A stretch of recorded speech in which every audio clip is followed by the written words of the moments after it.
শুধু সকাল বিকাল দুই বেলা যদি আমার খাবারের বন্দোবস্ত হয়, আমি আর নবীর লক ছাড়ি না।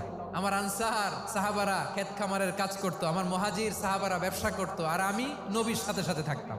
5374টা হাদিস তিনি বর্ণনা করেছেন।